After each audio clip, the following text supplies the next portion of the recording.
Okay, we're good. This is the best resources for collaborative work and learning group 4 for ISLT 9440, Learning with the Internet. Basically, our group looked at all of the multitude of Web 2.0 tools available, and we decided to focus on Google Apps, specifically Google for Education. During this project, we created a website as kind of our final, and we focused the site on different areas of how Google Apps can be used to create those powerful collaboration opportunities. First, we're going to go over an overview of Google Apps, including the benefits and tutorials. And we'll also show examples of lesson plans and the classroom uses of each particular app. We'll also look at some published articles discussing Google Apps. So first of all, our team members. My name is Christina Holsapple. Read more about me on the website. We also have Lisa Manson, Doug Masher, and Katie Shifter. And when we were working on this project, we created a team contract as part of that. And we have that linked on the website that you can take a look at. It's at the bottom of the homepage. If you click on that subpage, you'll be able to see our team contract, including our vision statement, and then our team motto, and some of the things that we did to make this project a success. Let's go ahead and look at the Google Apps overview tab. So basically, Google, as everyone knows, was founded 17 years ago, but it has become a household name now. Lots of people say, I Googled this, I Googled that. It's everywhere, so of course it makes sense that it's a major part of today's classrooms. In October of 2006, Google launched the Google Apps for Education. And basically what that did is it gave schools access to all the Google Apps for each registered user in the school with no ads, free 24/7 support. And in 2013, there were 20 million students using Google Apps, with 7 million of those students in the K-12 environment, which I thought was really interesting. And I found an article that said that the suggested amount of people that will be using Google Apps for Education by 2020 will exceed 110 million based on the projected growth rates that's happening there. So there's this great video that you can take a look at. It gives a real good overview of all of the Google Apps, and it's Google Apps for Education 101 in 101 seconds, and you can see it linked there onto the webpage. So the first area of Google Apps for Education that we decided to focus on was Google Docs. And Docs is basically an online word processor that lets the users collaborate in real time on text-based documents. And what's great about Docs is that you can look at a Microsoft Word document you already have. You can convert it to a Google Doc, and you can do a lot of the same things that you're used to doing on Microsoft Word. You can do formatting, font changes, and coloring. You can work with the margins. You can even translate it to another language, and it saves all of your versions of that Google Doc for you. So if you need to revert to a previous version, you didn't like the change or something, then you could go back to that one. So basically, you can have this document that everyone is able to change at the same time, and you can see what everyone's doing as they're doing it. Our group definitely utilized Google Docs as part of our brainstorming for this project, and even just for the collaboration element. But what we thought was great was the chat function, where we were able to communicate in real time as we worked on the document. So there's a video, Google Docs in plain English, it's from Google, and it's on YouTube embedded here on our website. There's also a cheat sheet that you can click on that can basically just give you kind of a brief overview, again, of everything you can do with Google Docs. Another area that we decided to focus on was Google Slides, and Google Slides is the presentation app, very similar to Microsoft PowerPoint. Again, users can import an existing Microsoft PowerPoint presentation and convert it to a Google presentation, or you can simply just create a new presentation using Google Slides. Those presentations can be edited. You can embed images and video, and you can publish or embed those presentations in a website I thought it was really neat as I was looking through this that you can make that presentation into a PDF, and that PDF can then be read on any e-reader device, and you can make class books that way. That was kind of interesting that I saw. Again, that same collaborative element was there. You're able to have everyone work on that same PowerPoint, and you can revert to previous versions, etc. Again, there's another video that you can look at that gives an overview of Google Slides and another cheat sheet that you can look at to remind you what you can do. We utilized Google Sites, which is a web page and wiki creation tool, in order to create this web page that you might be looking at right now.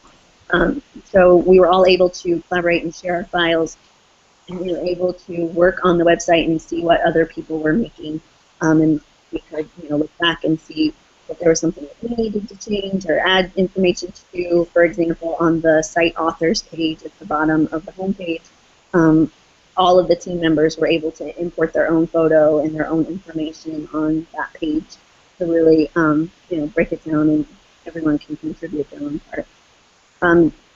What's neat about Google Sites too is that the users can control the permission settings to allow other people only to view or also collaborate on that website, and access can be restricted to just one person, a small team, or entire organization like just your school, or even the whole world.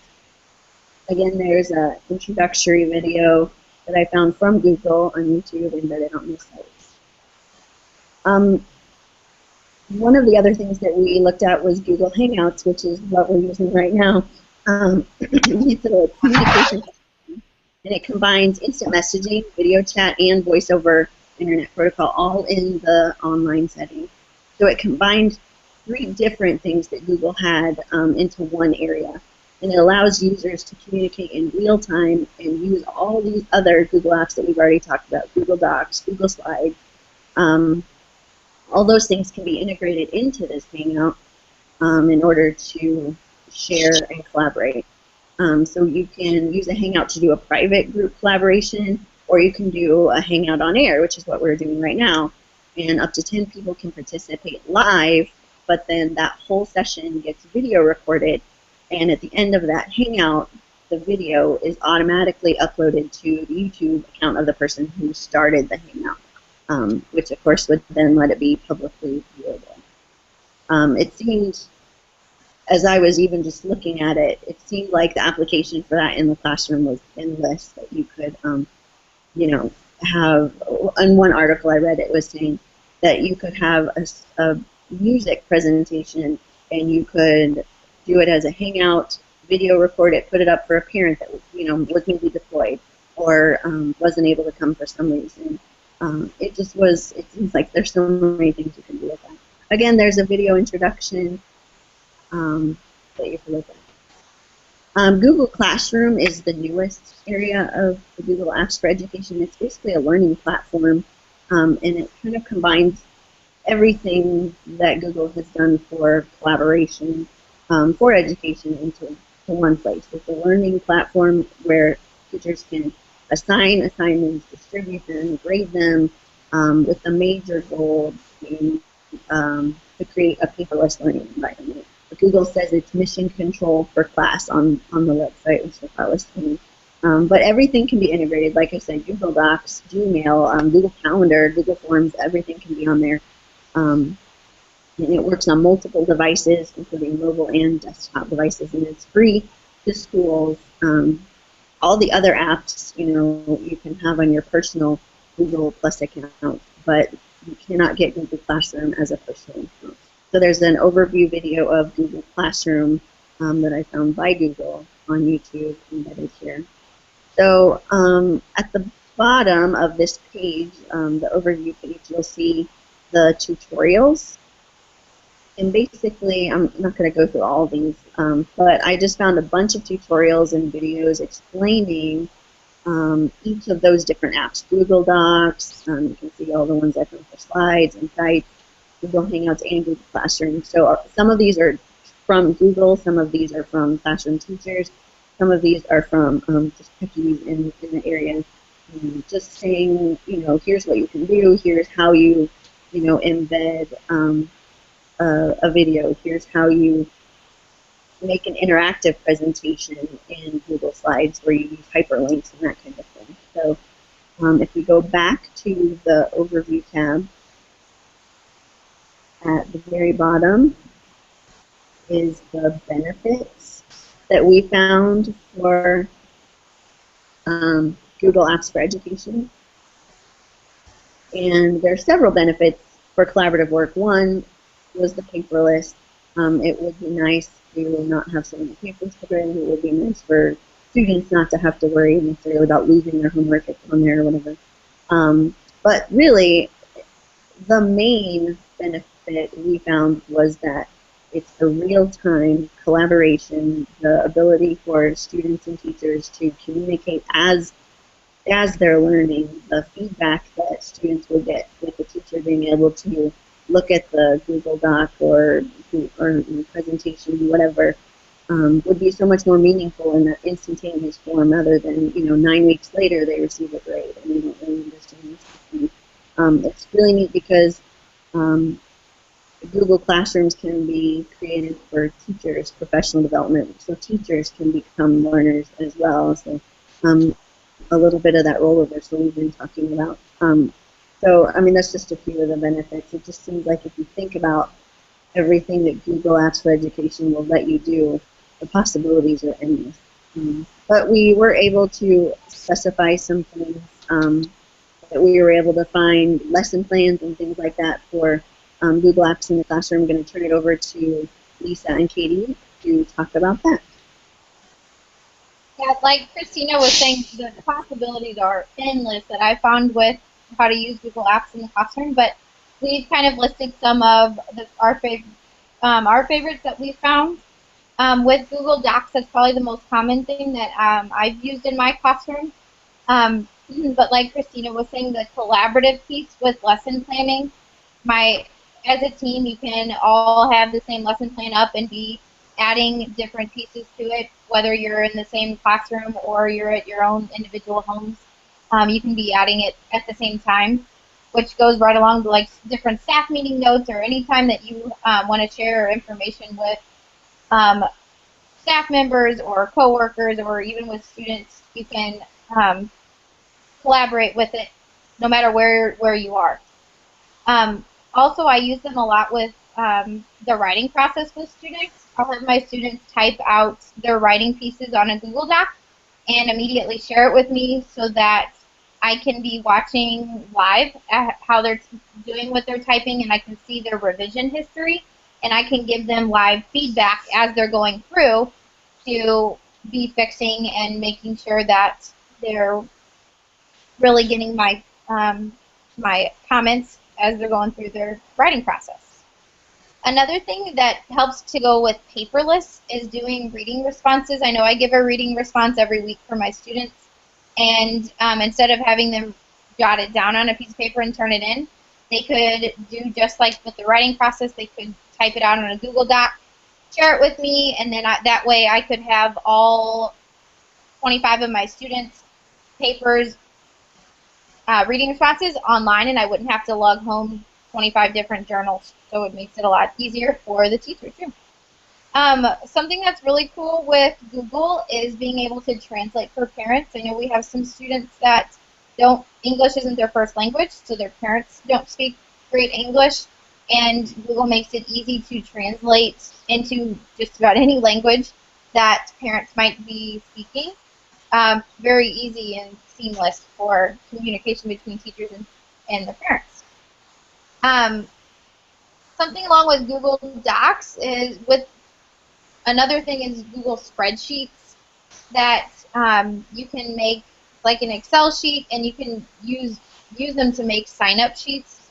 And I know for a field trip, I have a field trip coming up, and we can have parents sign up for who can volunteer, and they can see what other parents are volunteering. So it's not that it takes out the middleman of having to go through me and then back to the parents. I know that's really nice with parent-teacher conferences as well. You can put up a Google spreadsheet with the different times, and parents can log in and pick what time is still available and sign up, and it's a lot quicker. And parents can reference it when they forget what time they signed up for. It'll still be there. there's also a lot of endless opportunities to use them for studying with students. Um, you can make flashcards. There's other gadgets you can add on to a doc that kind of like apps to add on to that help make different tools to help for your students to study. Lisa, do you have anything you want to add? No, keep going. Okay. With slides, the cool part is it takes presentations so to the collaborative level where your students, you can each have a student have their own slide within a presentation, and they can separately be working on a different computer and be collaborating as they're working, and they can each, it makes it go by a whole lot faster. What else with slides? One thing that you can do with, just to kind of go back with the back channel, you can create a back channel as you present. Like you're presenting to your students, you can create this back channel and allow for students either to talk on their own slide and give you feedback, or they can collaborate with other students during a presentation. Also with Screencast-O-Matic with Google Slides, most of you have heard of the concept of a flipped classroom. You can have a Google Slides presentation, and if you go to Screencast-O-Matic, it is a free account that you can set up, and you are allowed to play your presentation, do a voiceover, and publish this to YouTube, and that would be your flipped classroom video. Classroom is one of the new cool things that I've really gotten to dabble in, and like Christina was saying, I've actually gotten to learn through professional development through Classroom, so I got to see what it's like to be the student role as well. But it takes all of Google's different apps and puts them all into one, so you can have Docs and Google Forms and Google Spreadsheets, and you can embed YouTube videos all into one place, so as the teacher you can see what your students, you can create lessons through one place, and all of your kids' assignments are all in one spot. And if you, through a lesson or an assignment, you can embed a YouTube video. If you want them to watch a video and then type their response to it, the video's right there. And it actually creates a, there's a tool that the teacher can actually see what students have watched it and have responded, so you can hold those students accountable through those lessons and those forms. It's an easy place because everything's all in one spot to make announcements for your students, so they know how to, once they know how to get into their classroom, once you teach them how to toggle through all the different parts, they can know how to get to different class links that you use all the time in your room, or upcoming testing quizzes that are in the near future. So they'll be able to see it all in one spot. Again, with the collaboration piece, it makes it really easy for students, like with Docs, but it'll be all in one place that the kids can be working on their writing or reading response, and I can be giving them comments as they go through. I like that the part where it just takes out the middle piece of having to go to a separate Google Doc and then having my kids email or each individually share the Google Doc with me, and then my email gets overloaded. Since I've shared them, you can share, if I make a Google Doc that I want each of my kids to have, there's a simple button that you say it makes a copy for each of your students, and they will each have their own individual copy, so it's not all, the kids are not all writing on the same doc, if that makes sense. When there's an assignment, if kids have questions, it's easy for them to comment and ask for their verification on how to do something. Again, with that real quick and easy collaboration piece that I can check whether I'm at school or at home, and then kids aren't waiting till tomorrow to say, oh, I didn't understand the homework, I can check it when I go home. Google Hangouts has been one of the most fun things I've started to integrate with this year with my classroom. We actually got to invite a guest speaker into our classroom and read us a read my class a book, and it was an author of a new book that was just released, and that my kids got to ask questions and come prepared with how the writing process works. So it was really neat for my students as writers to see that the writing process is not just a short thing, that they actually got to see what a real live author, what the process they got to go through. So inviting those guest speakers is probably my favorite thing that I've gotten to do with Hangouts. Virtual field trips are also very awesome. Being from the Midwest, there's a lot of places in the United States that we would like to go see, and through Hangouts you have the ability to do these virtual field trips through basically a video. Just like what we're doing now, where students can collaborate on a project by having a video chat. So we're using it in our graduate class, and our students can use it in their classes as well. Oh, I like the mystery hangout. You can get with another classroom from anywhere around even the world and have them, both classes, try and ask each other yes or no type of questions to see if they can figure out where each class location is. It's kind of just a fun activity for students to get to know other locations around the world, because we're so used to our own location. Google Sites is I've used to really create my Google Classroom for my parents to see all of our class information that's coming up. You can embed a calendar or videos of students' presentations or videos of students learning that's going on in your classroom, so parents know that all of your information is in one place and students can go on and log in. I like to put our homework for the week so that they know what's to come. Going along with that, you can also upload students' projects and reports. So a lot of times when I publish writing pieces, I'll put up some writing samples of my students, and then parents can go on and they like to see their students' work published online, and students like to celebrate those successes.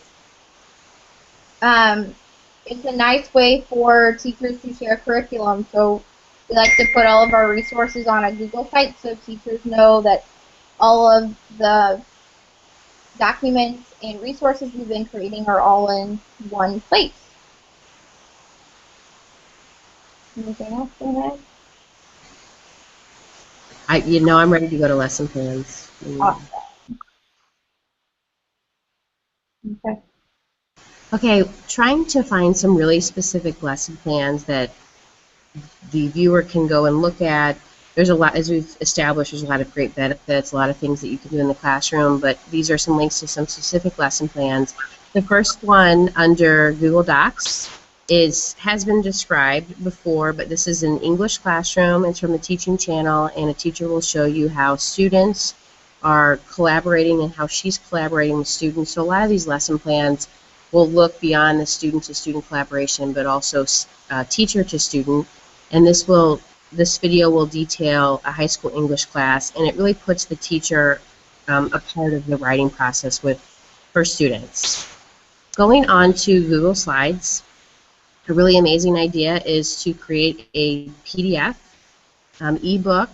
Students can work collaboratively on a Google Slides presentation over a specific topic. They can share it, they put it all together, and you can just download that, go to File and then download it into a PDF, and it's an ebook that you can share with, you can print out, you can have groups share this and give feedback, and this is really suitable for all levels. Probably my favorite lesson plan was on Google Slides animation. You can create Google Slides and quickly go through them and to make it look like it's animated, and there's a video there of an example of that. Another way that you can create Google Slides animation, there's an example from a science classroom where you will just start one slide, and then you have the next student make a copy, and then they're going to add just maybe a subtle change to demonstrate the concept, and you can have this sharing go really throughout the classroom. Another example for Google Sites that you can do, as we've already talked about, you can do this in collaborative groups. It's almost like a wiki. We've done this with our group project. You can also have students create an e-portfolio. This can be done as young as kindergarten to document what they've learned throughout the year. And the example that I have is from a school where they have to present like a senior project, like a capstone, and they had to create a Google site. Another example of a Google Site lesson plan is a state's research project, and this utilizes Google Docs, Google Forms, and also and mainly Google Sites. Students are going to research individual states, and they're going to do their research first on a Google Doc, and then they're also going to create a Google form with questions over the content of their site. And when they publish it to their site, everybody has to go to each other's site and answer the quiz questions to see that they've learned. This is mainly suitable for elementary, maybe middle school. But another example of what you can specifically do with a Google Hangouts, a lot of this has already been mentioned. With Mystery Hangouts, there is a link to an actual lesson, guest speaker, or an expert speaker.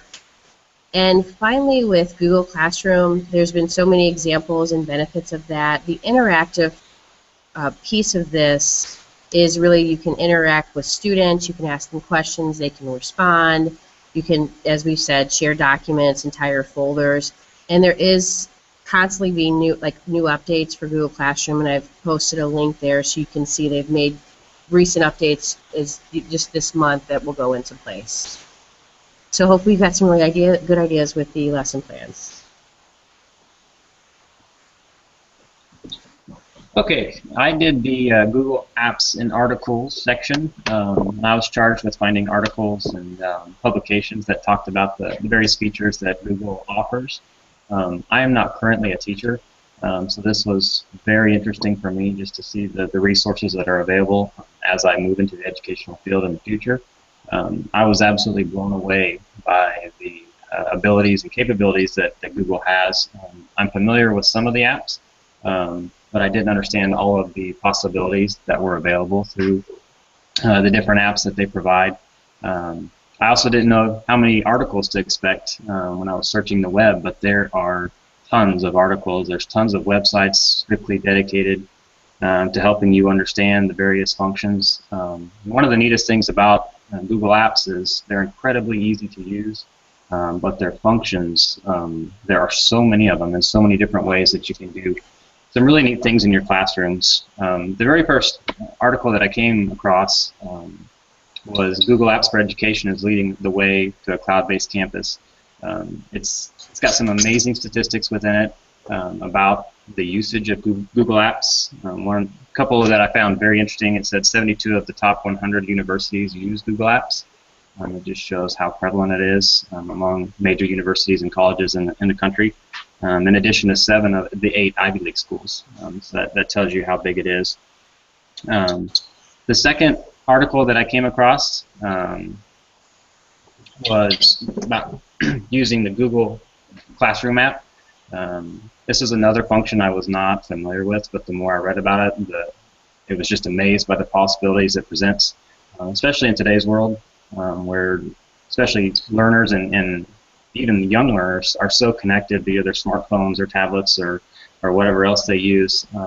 The ability to have constant communication with them or to allow them to have constant communication with documents or files within the classroom, to have notifications sent to them about various assignments or things that are due, just really opens up the possibilities for teachers to make sure that students are always aware of what's coming up, what's expected, and can always check in with the class. This is a great article for you to read. It talks about the various things in addition to those that I just mentioned that you can do in that app. The next article was about ways to use Google Docs in the classroom. I was very familiar with Google Docs. I've used it throughout my graduate classes.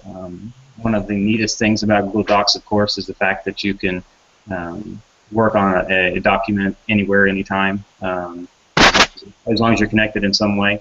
And as a teacher, that's going to be so helpful. I know my wife is a teacher, And she's used Google Docs on many occasions to manipulate files, whether she's in the classroom or at home, or even if we're out of town or whatever the case may be. It's a great way for teachers and students even to stay connected. Students can get online and participate in a certain doc, and teachers can leave comments, which is real-time communication, and that really help the learner stay involved and engaged in the actual learning process. The next article is about Google Slides, which is similar to like a PowerPoint presentation. The difference is, same as I mentioned before, when you incorporate the Google aspect of it, there are so many more possibilities, especially within the classroom. You could actually include the students in your presentation. I read in this particular article where teachers would assign one slide to each student, and they would work on it remotely, and then they'd actually do the presentation in the class. And it's the same thing as I mentioned above. It's a great way to keep the kids involved. It's a great way to have the kids take an interest in their own learning.